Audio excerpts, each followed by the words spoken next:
오늘 하나님의 말씀은 요한복음 1장 1절부터 18절까지 선별해서 보도록 하시겠습니다. 요한복음 1장 먼저 1절부터 3절까지 우리 봉독하겠습니다. 제가 읽겠습니다. 태초에 말씀이 계시니라. 이 말씀이 하나님과 함께 계셨으니 이 말씀은 곧 하나님이시니라. 그가 태초에 하나님과 함께 계셨고 만물이 그로 말미암아 지은 바 되었으니 지은 것이 하나도 그가 없이는 된 것이 없느니라. 14절로 건너뛰겠습니다. 14절 우리 같이 한 목소리로 읽겠습니다. 말씀이 육신이 되어 우리 가운데 거하심에 우리가 그의 영광을 보니 아버지의 독생자의 영광이요 은혜와 진리가 충만하더라. 그리고 우리 18절도 같이 한번 읽겠습니다.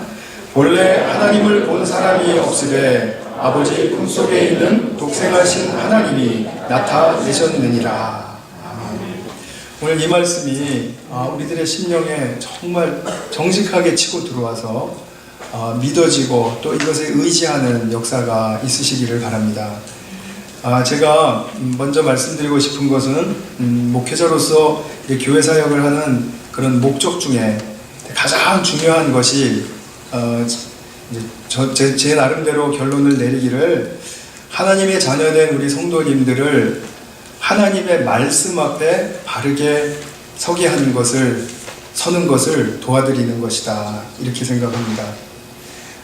스스로 말씀을 읽고 묵상하는 가운데 하나님의 평강과 사랑의 그 능력을 입기도 하고 또 때로는 어미로우신 심판의 그 말씀 앞에서 십자가의 죽음도 경험하는 일이 종종 있으셔야 합니다. 그래서 성도님들이 말씀 묵상을 매일매일 신실하게 하면서 하나님과의 이런 인격적인 만남을 가지고 또 그렇게 하나님과의 교제가 다이내믹하게 역동성을 가지고 그렇게 그 부분이 나의 삶의 중심을 차지하게 된다면 그럼 그것은 우리 각 개인의 신앙에 있어서도 아주 최고봉을 달려가는 그러한 귀한 여정일 뿐만 아니라 우리 공동체가 목양의 열매를 맺는데 아주 제일 중요하고도 중심이 되는 그런 필요한 줄기가 될 것이라고 믿기 때문입니다. 그래서 말씀 묵상을 제가 정말 이제부터 많이 강조드릴 텐데 꼭 매일매일 하시는 습관을 들이시기 바랍니다. 생각날 때마다 보시는 것도 좋고 또 관심이 있어서 그냥 또 한때 이렇게 보시는 것도 좋아요. 안 읽는 것보다는 훨씬 낫습니다. 그렇죠? 그러나 우리가 하나님의 자녀로서 산다라는 뜻은 그런 정도로 가는 게 아니죠. 그죠? 우리가 그렇게 하지 않았으면 하는 바람이 들고 조금 더 우리를 좀 말씀 묵상에 좀 견고하게 설 수 있도록 우리가 좀 스스로 하나님 앞에 결단하고 나가야 되겠다, 이런 생각이 듭니다. 오늘 설교는 두 가지 목적을 갖습니다. 첫 번째는 제가 예배 시작하기 전에도 말씀드린 것처럼 이제 7월부터 이 예배 순서 중에 예수님 찬양시가 있죠. 지난 6개월 동안은 히브리서 1장 1절부터 3절까지를 이제 같이 낭송하고 그리고 고백으로 올려드렸는데 이제 7월부터는 남은 6개월 동안 요한복음 오늘 이 말씀으로 이제 올려드릴 거예요. 그때 우리가 좀 더 이해를 하고 같이 고백하면은 공동체적으로 올려드리는 고백이 될 것이다 라는 그런 기대 속에서 오늘 설교 말씀을 드리고요. 두 번째는 우리가 말씀을 묵상한다고 할 때 그 말씀이, 성경에 나와 있는 그 말씀이 우리에게 궁극적으로 이루고 싶은 것이 무엇인가, 우리에게 어떻게 역사해서 어떤 결실을 맺기를 원하시는가 하는 그런 원리적인 부분을 오늘 좀 다루도록 하겠습니다. 제가 먼저 답부터 말씀을 드리면 이것입니다.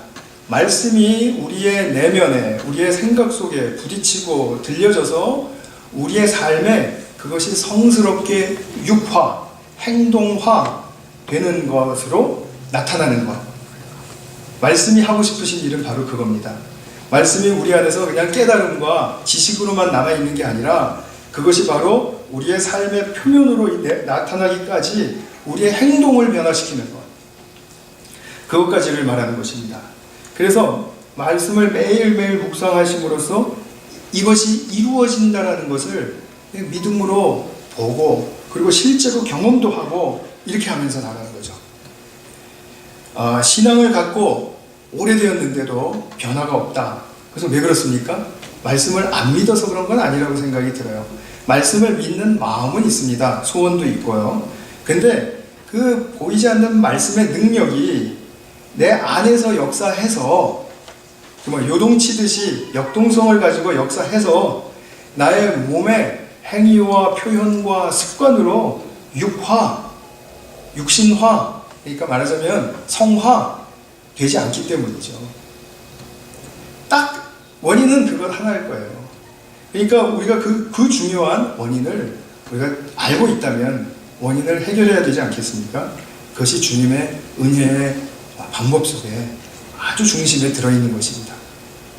그럼 오늘 우리가 보고 싶은 것은 하나님께서 주시는 말씀이 나의 삶과 인격, 말하자면 나의 성품도 인격이고요, 가치관도 인격의 한 부분이고, 사고방식 그리고 정신세계 이런 모든 것들이 다 인격이라는 말로 통합됩니다. 그래서 우리의 삶과 인격에 어떻게 영향을 끼쳐서 결실로 나타나게 할 것인가, 그것을 우리가 정말 기대하면서 한번 좀 말씀을 나누어 보고자 합니다. 말씀이 우리 안에서 역사해서 우리가 육화된다, 육신이 된다라는 그런 말 이전에 오늘 보면은 성경 본문에서 예수님께서 그 말씀이 육신이 되었다라는 그런 말로 분명하게 표현이 되어 있죠. 사도 요한은 이것에 대한 깊은 통찰을 얻은 것 같아요. 아주 사실 보면은 이 우주의 비밀을 터득한 것이죠. 1절은 우리가 1, 2, 3절은 너무나 유명하죠. 너무나 유명한 말씀인데 다시 한번 좀 꼼꼼히 한번 살펴보는 시간을 갖겠습니다. 한번 보세요. 태초에 말씀이 계시니라. 이 말씀이 하나님과 함께 하셨고 이 말씀은 곧 하나님이시라. 이게 무슨 뜻입니까? 자, 잘 생각하셔야 됩니다. 먼저 사도는 자기 글을 받아서 읽고 있는 이 독자들이 천지 창조의 그 야훼 하나님, 여호와 창조주 하나님에 대해서는 당연히 받아들이고 있다라는 사실을 전제했습니다. 그래서 태초에 말씀이 계시다, 이 말씀이 하나님과 함께 계셨다고 할 때 이 하나님은 바로 성부 하나님을 지칭하는 것이죠. 그런데 그 성부 하나님과 함께한 또 한 분의 하나님이 계시다는 거예요. 그 한 분의 이름을 말씀이라고 지금 말하고 있죠. 그러면서 이 말씀도 곧 하나님이시다. 그러면서 이 말씀이신 하나님, 성부 하나님 말고 이 말씀이신 하나님도 태초에 성부 하나님과 함께 계셨다. 그리고 또 한 가지 덧붙이는 것은 무엇이냐면 이 말씀이신 하나님도 창조주이시다. 이 말을 하고 있는 거죠. 그래서 만물이 그로 말미암아 지은 바 되었으니 지은 것이 하나도 그가 없이는 된 것이 없느니라. 창조주시라는 말씀이죠. 자, 생각해 보세요. 성부 하나님만이 창조주이십니까? 아니죠. 지금 우리가 보고 있는 말씀이신 이 하나님도 창조주이십니다. 또 창세기 1장 2절을 보시면 성령이 수면 위에 운행하심으로써, 그죠? 흑암과 혼돈과 그 모든 그것들을 질서 있고 조화로운 세계로 다시 창조하시는 그 일에 있어서 성령 하나님도 동참하시죠. 창조주 하나님은 한 분이 아니시고 세 분이십니다. 삼위일체의 세 분이십니다. 이것은 성경을 보면 너무나 우리가 쉽게 설득될 수 있는 내용이니까 제가 크게 강조하지는 않겠습니다. 그런데 이 말씀이신 이 하나님이 어떻게 되었냐 하면 오늘 읽으신 14절 본문을 보면은 말씀이 육신이 되었대요. 그러니까 우리의 인간의 몸을 입고 인간으로 오셨다는 말씀이죠. 그래서 우리 가운데 거하셨다, 우리와 함께 하셨다, 이런 뜻입니다. 원어로 하면 우리 가운데 장막을 치셨다, 그의 거처가 바로 우리 안이 되었다라는 뜻입니다. 그러니까 말씀이 우리는 형이상학적이고 추상적인 어떤 개념 속에서의 하나님일 것 같았는데 그 하나님이 실제로 우리의 몸과 똑같은 조건이 하나도 다르지 않은 그런 몸을 입고 이 땅에 오셨다는 거죠. 그 육신이 된 하나님을 보고 사도 요한은 하나님의 영광을 보았다 이렇게 말하고 있습니다. 자, 하나님의 영광을 보았다라고 말하는 것은 어떤 물리적인 광휘만을 보고 말하는 것이 아니라, 물론 예수님 곁에 가면 뭐 이렇게 좀 번쩍번쩍하는 어떤 성령의 어떤 특별한 역사가 있었을지도 모르겠어요. 그러나 항상 그러시진 않았겠죠. 사도 요한이 영광을 보았다라는 말은 이 보이지 않는 그 말씀에 깊은 그 원천적이고 근본적인 의미들이 선하고 아름다운 가치로 인간됨을 통해서 나타났다는 것입니다. 예수님이 인간이 됨으로써 그 가치들을 드러내셨다는 거예요. 그래서 말씀이 육신이 되었다, 성육하셨다 이렇게 말하면서 그것이 하신 일이 바로 진리의, 생명의 선하고 아름다운 가치를 드러내는 것을 인간이 되심으로써 우리에게 비춰주셨다 이런 뜻입니다. 그래서 4절 이하로도 보면 빛에 대한 설명이 나오는데, 그 빛에 대한 설명은 바로 제가 지금 말씀드린 예수님이 빛으로 이 땅에 오셔서, 인간으로 오셔서 우리에게 진리와 생명을 드러내셨다라는 그런 측면에서 빛이 비추셨다는 의미를 이해할 수 있겠죠. 자, 그렇다면 예수님이 보이지 않는 하나님의 말씀, 그러나 분명히 이것은 실제입니다. 왜냐하면 능력이 있고 그럼으로써 창조를 이루었거든요. 보이지 않는 세계에서의 어떠한 말씀이었지만 그 말씀이 이 보이는 피조개를 다 만들어내셨다는 것입니다. 자, 그렇기 때문에 그런 말씀이 또한 자기 자신도 피조물 중에 한 모양과 똑같이 되어서 나타나신 거예요. 그러면은 이 말씀은 예수를 믿는 성도들에게 어떠한 목적을 갖는가? 제가 초두에서 말씀드린 것을 잘 기억하시면서 다시 한번 새겨보시기 바랍니다. 먼저 예수님이 말씀이 육신이 되었던 것과 같이 우리 사람들도 하나님 말씀으로 성육되기를 원하는 것입니다. 이해되십니까? 우리가 거룩해져야 된다 이 말씀입니다. 성화되어야 되고 변화되어야 된다 이런 뜻이죠. 다시 한번 다른 말로 돌려보겠습니다. 말씀이셨던 예수님이 이제 인간이 되어서 하나님의 진리의 가치를 나타내는 영광의 존재가 되셨죠. 영광의 존재가 되실 수 있었던 것은 진리의 가치를 그분의 삶과 사역 속에서 드러내셨기 때문이에요. 심지어는 죽음을 통해서도 그것을 드러내셨기 때문이에요. 그렇기 때문에 영광스러운 존재입니다. 그와 같이 사람도 하나님의 말씀으로 거듭나서 그 말씀이 부여하는 힘과 의도대로 변화하고 성화되어서 진리의 가치를 나타내는 영광스러운 존재가 되기를 원하신다는 것입니다. 말씀이 원하시는 건 그거예요. 귀찮으시겠지만 또 다른 말로 한번 돌리겠습니다. 또 다른 말로 하면 보이지 않는 말씀의 세계는 그리스도 안에서 예수님의 인생으로 나타났습니다. 그러니까 예수님의 인생을 잘 보면 하나님 나라의 근본적인 질서와 조화와 능력과 이런 모든 것들을 볼 수가 있어요.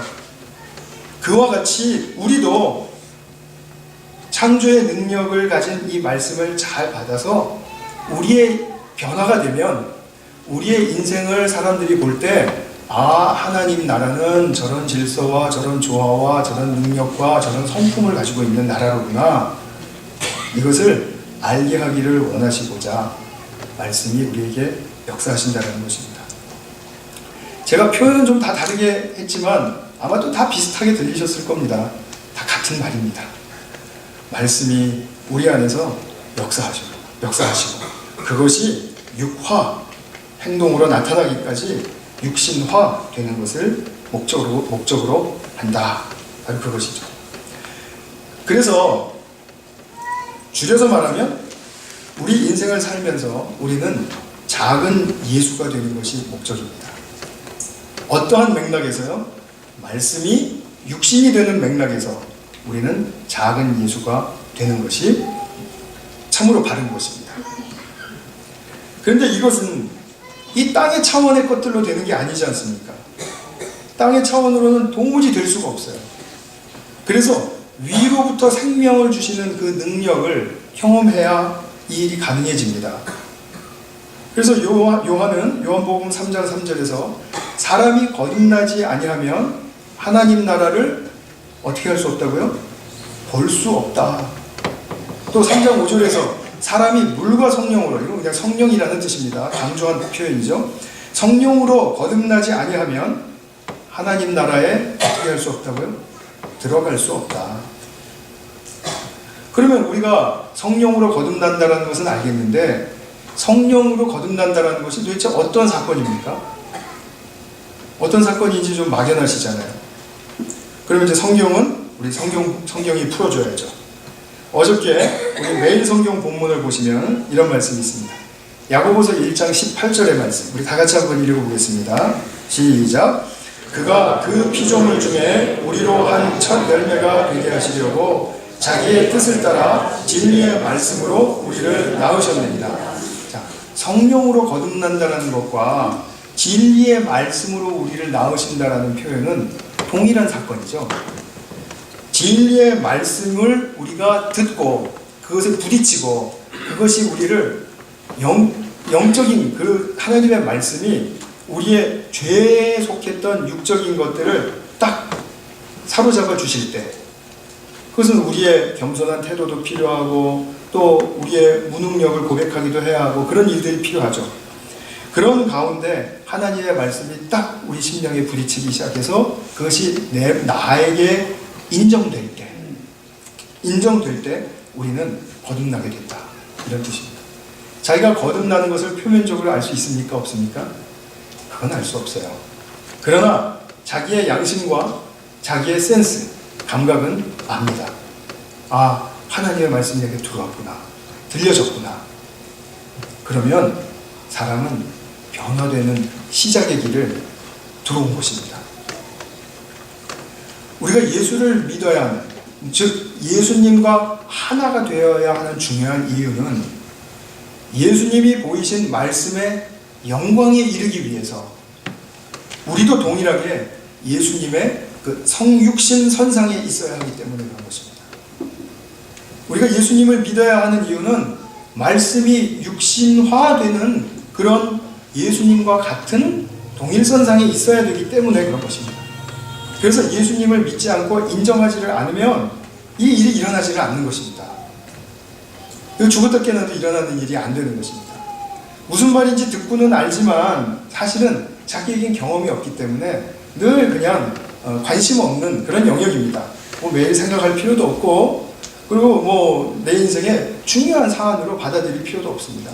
뭐 그런가 보다 거기서는 그런 거죠. 예수님을 믿지 않는 가운데 하나님 말씀으로 거듭남의 역사가 일어나야 합니다. 그래서 제가 설교 시간에 뭐 거의 한 두세 번씩 건너뛰면서 매번 거듭남을 강조 말씀드리는데 어떻게 들리시는지 모르겠습니다. 그런데 정말 중요한 부분이에요. 오늘 21세기 우리 교회에서는 우리 거듭남을 분명히 확인해야 합니다. 자기 자신이 확인해야 돼요. 누가 확인해 주는 것이 아닙니다. 자기 자신이 하나님과의 관계 속에서 그걸 분명하게 짚고 넘어가야 할 문제이기 때문에 그래야 그 다음 프로세스가 쭉 잘 진행될 수 있기 때문에 이것이 굉장히 중요한 부분입니다. 그러면 한 가지 여기서 중요한 질문이 하나 생기는데요. 그것이 뭐냐면 그러면 거듭나기만 하면 우리는 하나님의 말씀의 영광에 저절로 자동적으로 이르게 되는가? 우리가 여기 이 부분에 있어서 얼버무리면 안 됩니다. 우리가 거듭나기만 하면 하나님 말씀의 영광에 자동적으로 이르게 됩니까? Yes or no. 중간은 없습니다. No죠, no. 다 아시리라고 믿습니다. 출생만 하고 아기 상태에 머무르는 것은 결단코 하나님이 원하시는 일이 아니잖아요. 그죠? 예수를 믿고 알아가면서 우리가 남은 여생이 아직도 선물로 주어졌다는 것을 인정하신다면 그 선물인 우리의 인생을 어떻게 살아가라고 하시는 것입니까? 선물 꾸러미 잘 풀러가면서 선물 잘 누리면서 그 선물의 힘으로 삶을 정말 바르게 살기도 하고 또 능력 있게 살기도 하고 그리고 베풀면서 살기도 하고 이렇게 살라라는 뜻이지 않습니까? 어린아이의 상태로 남겨져 있으면 그 일을 못하잖아요. 그러니까 우리는 남은 여생에 우리의 영적인 숙제를 그 측면에서 봐야 된다는 거죠. 에베소서 4장 14절의 말씀을 보면 사도 바울이 이렇게 말합니다. 우리가 이제부터 어린아이가 되지 아니하여 사람의 속임수와 간사한 유혹에 빠져 온갖 교훈의 풍조에 밀려 요동하지 않게 하려 함이라. 사도 바울이 이 말을 하고 있는 것은 우리는 어린아이가 아니지, 그렇지? 그렇기 때문에 속임수에도 유혹에도 교훈의 풍조에 여러 교훈의 풍조에도 빠지지 않지, 이런 말을 하고 싶은 것이기도 하겠지만 더 중요한 베이스라인은 뭡니까? 어린아이가 되면은 큰일 난다, 지금 이 말 하고 싶은 거죠. 그 베이스라인은 뭐냐면 어린아이의 상태에 머물면 속임수야, 사람의 속임수에 잘 빠진다, 거짓말에 잘 속아 넘어간다는 것입니다. 사실 우리가 거짓말에 속아 넘어가는 것은요, 애고 어른이고 구별하지 않아도 됩니다. 심지어는 노인의 상태까지 가서도 이 속임수에 엄청 빠지기가 쉽습니다. 이 거짓말은 우리 삶에 그만큼 편만하다라는 말씀입니다. 또 유혹에 빠져. 우리가 유혹을 다 이겨내면서 삽니까? 그 한 가지 유혹을 이겨내지 못할 때 우리는 중독에 빠지게 되고 집착하게 되고, 그럼으로써 그 한 가지 때문에 우리의 인생이 파멸될 수 있다는 사실을 우리는 누구나 다 알고 있지 않습니까? 근데 그 간사하단 말이죠. 그 유혹이 사탕 발림이 있다 이 말입니다. 그래서 우리는 자꾸 거기에 빠져들어가게 되고 온갖 교훈의 풍조에 밀려 요동하지 않게 하려 한다. 자, 우리가 배우는 측면에서 여러 가지를 다 배울 수 있습니다. 그러나 결국은 택해야 할 것은 자기 인생의 하나입니다. 진리의 길을 택하는 것이죠. 그 교훈의 풍조에 밀려서 요동하지 않게 되는 것, 그것이 바로 어른의 상태라고 말할 수 있죠. 어른의 상태입니다. 그러면 여기서 우리가 한 가지 중대한 통찰을 얻게 됩니다. 그것이 제가 세 번째로 말씀드리고 싶은 소주제인데요. 자, 우리가 여태까지 말씀이 육신이 된다라는 측면은 이제 어느 정도 이해가 되셨을 겁니다. 그렇죠? 그런데 죄가 육신이 된다라는 그 측면을 생각해 보셨나요? 우리 속에 죄성이 남아있으면 그 죄성이 육신으로 드러나기에 충분한 능력을 가지고 있다라는 사실을 간파하셨나요? 하나님의 말씀으로 말미암아 우리가 분명히 언젠가 거듭났는데도 불구하고 말씀이 육신이 되는 일이 없고, 그것이 굉장히 지금 더디고 지체되어 있고, 그렇다면, 그리고 현재 상태에 정체되어 있다면 내 속에 남아있는 죄성이 육신이 되는 상태로 남아있을 뿐만 아니라 그 육신이 된 것들이 더욱더 교묘하게 발전해 간다는 사실을 보고 계신가요? 그럴 수 있다는 사실을 아시나요? 제가 왜 이렇게 자꾸 묻고 있는지 모르겠습니다만, 무슨 말씀이냐면 핵심적으로 한마디만 하면요, 이 말입니다. 죄가 남아있어서 육신이 되고 육신이 또 더 교묘한 죄성으로 나갈 수 있다, 육신화될 수 있다라는 말은 날마다 더욱더 교묘하게 자기중심적으로 나아가고 있다는 뜻입니다. 에고센트릭, 자기중심적으로 나아가고 있다는 말씀입니다. 어린아이는 지극히 자기중심적이죠.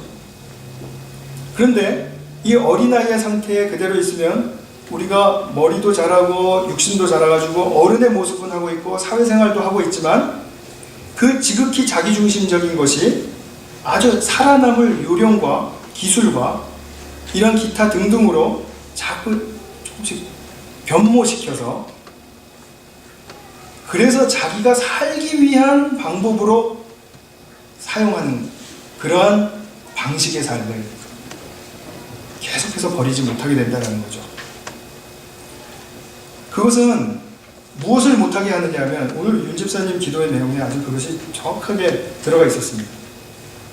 그것이 무슨 말씀이냐면 타인과 공동체를 품고 기꺼이 자신을 작게라도 희생할 수 있는 태도, 즉 사랑이 더 깊어져서 이웃과 하나님을 위해서 충실해지고 헌신하는 그 우리의 삶의 중요한 회복해야 할 속성을 갖지 못하게 한다, 이런 뜻입니다. 자기중심적은 자기만을 향하고 있지, 그리고 또 남을 위하는 것도 자기가 살기 위한 방편으로 남을 위하고 있지, 결코 그것이 하나님과 이웃을 진정으로 섬기면서 살아가겠다는 그런 뜻은 아닌 것이죠. 우리에게 공동체가 없으면 이것을 배우기가 굉장히 힘듭니다. 나와 나의 가족끼리의 삶만을 통해서는 이것을 알기가, 이것을 알아내기가 절대로 녹록지가 않습니다. 그리고 우리는 계속 이렇게 되는 거죠. 그렇게 되면 어떻게 되냐 하면 속기를 잘하는 겁니다. 소위 그 귀가 얇아진다는 거죠. 근데 저도 계속 귀가 얇아지는 것 같아요. 이 사람이 이 말하면 그것도 맞는 것 같고 저 사람이 저 말하면 그것도 맞는 것 같고 자꾸 그런 생각이 들어요. 제정신을 차려야 되겠죠. 그리고 유혹도 잘 받아요. 그래야 그 정도야 뭐. 유혹도 잘 받아요. 그리고 인터넷이라든지 요즘 얼마나 그런 매체들이 많습니까? 막 좋은 교훈의 그 여러 가지 양상들이 너무나 많으니까 거기에 이제 귀를 기울이고, 그래서 내가 이것을 섭렵하면은 마치 내가 대단한 사람이 될 것 같은 그런 착각도 들어오게 된다는 거죠. 그것이 뭐냐 하면 내가 예수 믿는 의미를 자꾸만 놓쳐버리고 있다는 뜻입니다. 예수님을 프리즘으로 해서 모든 사물과 사건과 사람을 보려고 하지 않고 그거를 다각적인 측면에서 다 모아다가 종합해서 자기의 철학을 만들려고 하는 그런 풍조가 옛날부터 지금까지 쭉 있어 왔습니다. 그러나 그것으로는 예수 믿는 의미를 살릴 수가 없다는 것이죠. 그런데 이 문제가 어떻게 우리의 개인적이고 공동체적인 삶에서 나타나게 되냐면, 죄는 사실 짓게 됨으로써 문제를 일으키지 않습니까? 그죠?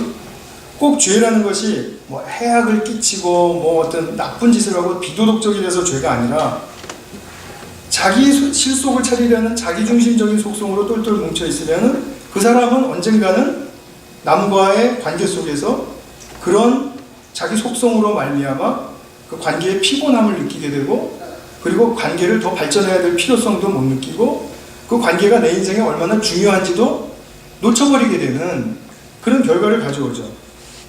그러면 그것은 표면적으로 우리에게 많은 영향력을 끼치는 것입니다. 나는 다른 사람에게는 해 안 끼쳐요. 네, 압니다.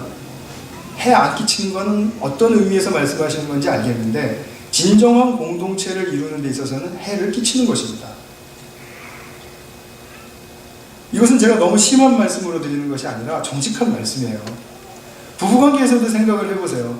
그 사람이 자기중심적으로 하면서 자기 배우자에게는 항상 그냥 평소에는 나이스해요. 항상 나이스해요. 20년, 30년 그렇게 삽니다. 그럼 살 수 있습니까? 없습니까? 이걸 그냥 그렇게 되는 겁니다. 아무도 안 웃으시네. 썰렁했습니다. 죄송합니다. 그런 사람이랑은 살 수가 없어요. 살 수 있으시면 살아보시고요. 괜찮습니다. 근데 이것이 우리에게 중요한 문제입니다. 죄는 드러나서 문제입니다. 그런데 드러나기 이전에 나의 내면에서 무언가 어긋나고 깨어지고 모가 나고 상처를 받았기 때문에 온통 상해서 그런 것입니다. 그 상한 것들이 육신으로 나타나니까 우리가 그래도 미니멈 레벨에서의 모랄리티는 있으니까 다른 사람에게 내가 좀 그래도 해를 끼치지 말아야지 하는 그런 자기 생각으로 해를 끼치지 않는다고 하지만 그것은 결코 우리 안에서 선과 사랑으로 지어져 가는 삶은 아닌 것이죠. 그래서 그리스도인들이 죄와 싸운다라는 말은요, 자기가 그런 행위를 안 하기 위해서, 죄의 행위를 안 하기 위해서 억누르고 막 애를 쓰고 그 행위를 하면 막 체벌을 하고 이러는 것이 아니고, 그 행위를 창조해내는 내 안에서의 그 죄와 싸워야 된다는 뜻입니다. 제가 엊그저께 산책을 하다가 말벌에 쏘였습니다. 딱 여기 왼손에 쏘였는데요. 이렇게 보시면은 통통합니다. 막 떨리기까지 하네요, 이렇게. 힘이 없어지고, 모양은 뭐, 어저께 제 처가 이렇게 기도해줘서 많이 가라앉았어요. 제가 어저께 기도를 받으면서 그런 생각을 했습니다. 이거 오늘 예화를 써야 되는데, 이거 많이 가라앉으면 안 되는데, 이거. 그랬는데, 사실 많이 가라앉았습니다. 근데 제가 생각을 했는데, 어저께 막 보니까요, 표면적으로 형태가 내 모습이 아닌 거예요. 인간의 모습이 아니에요. 우리 집사람이 그래요. 꼭 저기 죽은 사람 손 같다고 퉁퉁 부어가지고 시뻘겋고 시퍼렇고, 그 다음에 막 두드러기까지 이렇게 살짝 얹어져서 나와 있고, 그것이 막 번져가고 있고, 그러니까. 그런데다가 겉모양만 그렇게 흉악한 게 아니고요. 간지럽다고 아우성이에요. 마디마디마다 하여튼 이거 비비느라고 아주 고생입니다. 거기다가 심지어는 가만히 있으면 쑤시기까지 합니다. 그럼 이걸 어떻게 해야 됩니까? 잘라버릴 수도 없고요. 성형할까요? 보기 싫으니까? 성형 할 필요가 있겠죠? 그죠? 우리가 외모가 잘못생겼다고 생각하면 다 성형할 필요를 느끼시지 않습니까? 그죠? 제가 너무 많은 걸 시사했나요, 지금? 그런데 중요한 건 뭐가 해결돼야 됩니까? 말벌의 독이 해결돼야 되는 거잖아요. 근데 그 독이 어디 있습니까? 내 손 안에 있습니다. 안에. 표면의 문제가 아닙니다. 내 안에 있습니다. 그럼 우리는 뭐에 애써야 되죠? 이걸 뭐 성형하거나 뭐하거나 뭐 이렇게 하려고 하지 말고 그 독을 제거해야죠. 디톡스 해야죠. 그죠? 디톡스 하는 것은 나의 내면에서 작용하는 어떤 걸로 이것이 해독이 되는 것이지, 결단코 겉으로부터 뭘 한다고 해서 되는 게 아니지 않습니까? 약을 먹든지 주사를 맞든지 어떤 방법을 써야 되지 않겠습니까? 이것이죠. 우리가 죄와 싸운다라는 의미는 내 안에 들어온 독소가 싸우는 것입니다. 뭔가 독소가 있습니다. 그러니까 내 삶의 표면과 행동에서 그렇게 나오는 것입니다. 그러니까 예를 들어서 어떤 사람이 뭐 다 괜찮아요. 다 괜찮은데 그 사람은 뭐 남에게 대한 배려도 별로 없는 거. 그런데 가만히 보니까 자기 뜻대로 안 되면 뭐 절교도 서슴지 않고 뭐 그리고 까칠하고 뭐 냉정하고 그래요. 점점 더 보니까. 그러면 지금 까칠하고 그리고 냉정하고 또 아픈 말을 막 이렇게 뱉어내고 아프게 하는 말을 뱉어내고 이렇게 하는 것은 다 겉에 해당하는 부분이죠. 육신에 해당하는 부분이지 않습니까? 근데 나의 육신, 우리의 육신을 이렇게 만들어낸 원인이 뭡니까? 우리 속에 있는 죄란 말입니다. 하나님의 은혜가 역사하지 않으면 이 죄는 그대로 기승을 부리게 되어 있습니다. 아무리 억누르려고 해도 눌려지지 않습니다. 그래서 점점 더 인생이 지나갈수록 자기 때문에 더 피곤해지는 삶을 살게 되는 것입니다. 그러니까 우리는 이 육신을 만들어낸 원인을 제거하기 위한 죄와의 싸움을 싸워야 되는 것이죠. 근데 이 죄와의 싸움의 과정이 어디에 있느냐? 말씀 묵상에 있다, 이런 말씀입니다. 말씀이 들어와서 나의 그 독소적인 것을 비춰서 보게 하지 않으면 나는 평생 그 독소를 못 찾고 그리고 그냥 묻어두고 살 가능성이 아주 농후합니다. 거의 100%입니다. 그런데 우리는 하나님의 은혜의 말씀으로 비추이심을 받는다. 그런 말은 그 말씀이 내 마음에 이렇게 치고 들어오는 것을 허용하는 것을 이야기하는 것입니다. 그래요, 하나님. 이런 문제, 저 지금 문제라고 말씀하시는 것 같은데 저 자존심 상하지만 한번 들어보겠습니다. 이 문제가 정말 나의 문제인지 하나님 그럼 고쳐주십시오. 제가 저를 주님께 지금 내어드리겠습니다. 이 문제에 대해서는 제가 저의 주장하지 않고 저의 판단을 이야기하지 않고 그리고 이것으로 말미암아 사람들과 관계가 악화된다든지 싸우다든지 이렇게 하지 않고 제가 정말 잠잠하게 주님의 은혜의 역사가 어떻게 내 안에서 무엇을 일으키시는지 제가 기다리겠습니다. 이것이 말씀 묵상의 기본적인 자세입니다. 하나님의 말씀과 이렇게 내면에서 싸움이 일어나지 않으면 나는 자기중심적인 사고와 동기와 습관이 나의 행위와 서바이벌 할 수 있는 요령을 더 세련되게 지어갈 뿐입니다. 그것은 겉옷이죠. 겉사람입니다. 겉사람은 하나님께 기억되지 않습니다. 예수님께서 그런 말씀하셨죠. 주여 하는 자마다, 그러면 내가 이런 일도 했고 저런 일도 했고 이렇게 했습니다. 난 너를 도무지 기억하지 못하겠는데, 정말 그 사람을 기억하지 못해서 그런 말씀하시는 게 아니라 그런 모든 행위들이 거칠어적인 행위, 하나님의 은혜의 말씀이 내면에서 부딪혀서 행동으로까지 나오면서 표면에서 내가 이 일을 하게 되는 아름다운 그런 생명의 결실로서의 일이 아니라 그냥 내가 사역자니까 이렇게 하는 것이 옳거니 이렇게 하고서 그냥 다 주장하고 이렇게 해버려서 어떤 성과를 얻었다 할 때에도 예수님께서는 난 널 기억하지 못하겠는데, 우리의 겉사람은 기억하지 못하신다라는 말씀이죠. 말씀 묵상은 그렇기 때문에 예수님의 그 성육의 근원이 되는 그 말씀이 성경에 다 나와 있습니다. 그 말씀을 우리가 보고 읽고 곱씹는다, 이 표현이 있죠. 곱씹는 것임을 잊으시면 안 됩니다. 그렇다고 해서 길게 하시라는 말씀 아닙니다. 하루에 한 15분 정도부터 시작을 하시면 좋겠습니다. 일주일에 매일 하시겠다고 각오를 하시면 좋겠습니다. 매일 하시겠다고 각오해야 또 좀 빠지는 날도 있고 어쩔 수 없이 건너뛰게 되는 날도 있고 그러지 않겠습니까? 난 일주일에 3번 합니다. 자랑하지 마시고요. 매일 하신다고 생각하시면 좋겠습니다. 매일. 그러니까 이것이 우리에게 얼마나 중요한 사안인가를 보시게 된다면 당연히 병자가 너무 아파서 자기 발로 병원에 들어가는 것처럼 이렇게 말씀 묵상의 세계로 들어가야 할 필요를 느끼시게 되겠죠. 오늘 설교를 마치면서 제가 다시 한번 강조해드리고 싶은 것은 지난주에 말씀드린 것과 이어서 이런 말씀 묵상의 과정은 하나님과의 인격적인 관계 속에서 하나님의 말씀을 존중하고 듣겠다라는 그런 자세 속에서 또 하나님이 나를 사랑하시고 나를 돌보시고 있다는 그 약속의 말씀을 믿는 그런 관계 속에서 이루어져야 됩니다.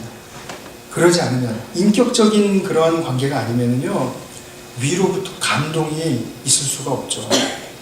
감동이 내리지를 않을 것입니다. 근데 사람이 안에 있는 것이 밖으로 표현되어서 용기 있게 나아가게 하는 것은 뭐냐면 속에서 얻은 감동의 힘입니다. 감동의 힘이 없으면 표면적으로 나타나지를 못할 것입니다. 그래서 인격적인 관계는 너무나 중요하다. 이것이 영적인 관계라고 말씀을 드렸죠. 그래서 인격적인 관계 속에서 진정한 성령의 역사가 일어난다라는 것입니다.